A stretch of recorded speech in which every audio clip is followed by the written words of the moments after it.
Hello, everybody, and how's it going? I just wanted to come to you guys and give just my positive thoughts on the new update for the episodes. So it seems like CG has really responded to community input, criticism, and outright rage, and they have definitely delivered. So, I mean, this was yesterday, but I wanted to give my weigh in on it. So they were listening.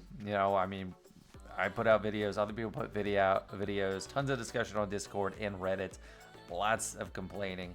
But here's a few things they are going to be doing for episode 2, and pretty much everything in this is good. And on top of that, I don't know if I weighed on this before, but they are giving us every assault battle in December, and hopefully that's the way it is going forward. So it's all 9, including Patrol. So we don't have any of the old more accessible ones cycled out this season, so that is great, or this month. So what's changing? In episode 2, the cap for the episode currency will be increased to 100,000 from 30,000. And this is great. This was needed. This is one of the number one complaints people had, even spenders. Like, if you were buying the pass, you were just like really constrained with what you could actually do with this currency.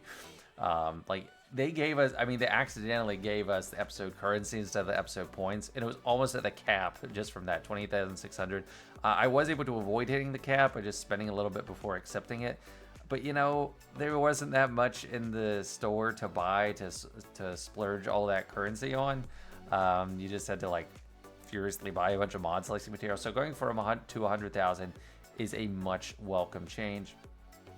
People that are actually spending won't be penalized for it. Like their upside is not, I don't know, constrained like it was before. And for free to play players that want to just stock it up and save for the good stuff for the next shipment, they can do that too. This one too, the first 4 milestones of the episode track will reduce the amount of requirements. So this is great, and this is not any kind of overall change to how much the later ones cost. So it's just a net reduction of like 10,000 episode points or something that you don't have to spend anymore to get to the end. So that makes it more accessible for players, because as it stood, if you were like even a long-standing free player and you just missed a few feats on the galactic challenges, you might miss completing the track, but this will help towards that a good bit. It's basically like giving a 2-box handicap. So that's awesome.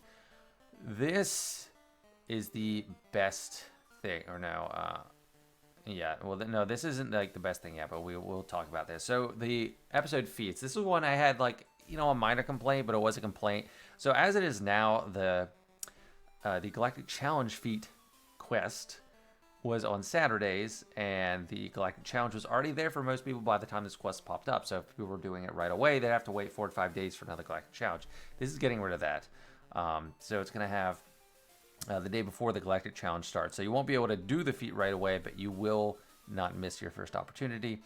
And then the one for Conquest is they're going to have that quest pop in before Conquest starts. This one impacts fewer people, like people that reach... I agree with this sentiment. Maniacs who reach Red Box on day 1. I mean, that is kind of crazy to do, get Red Box on day 1. I understand finishing the table, but Red Box. So that won't be a problem.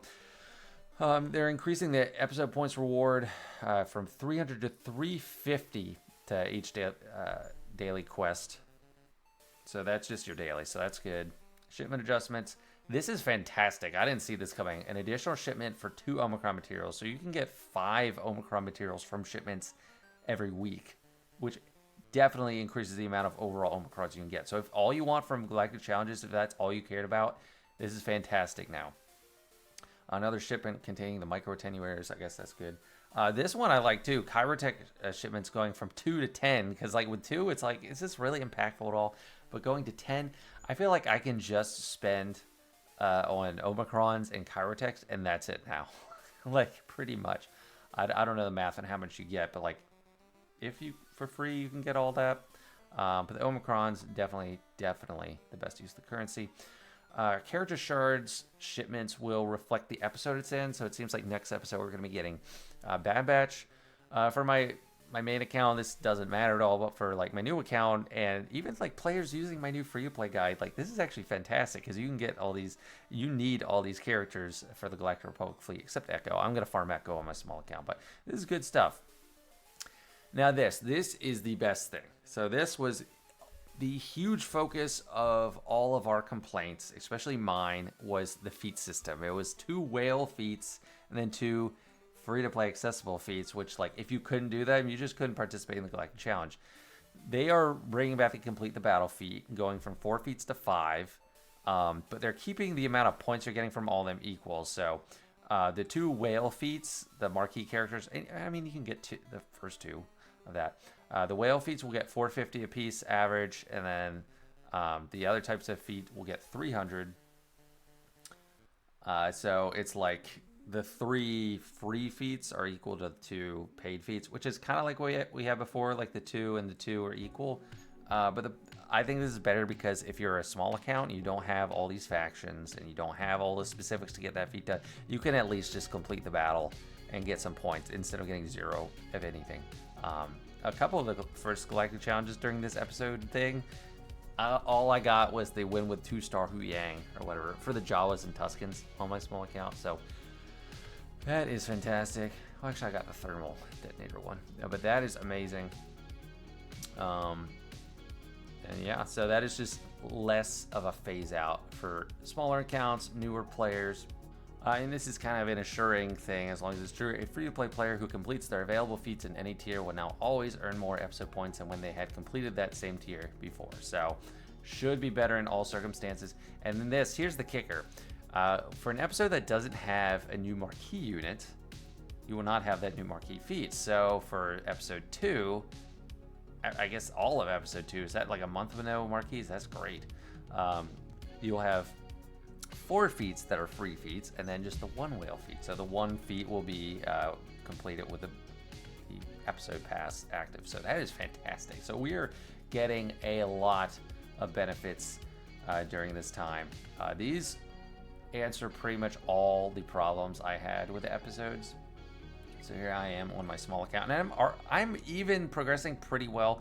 So you can subtract like 5 boxes. So if we didn't get that freebie, I'd be on like box 29. I'd be looking at, I don't know, box 40, early 40s or something.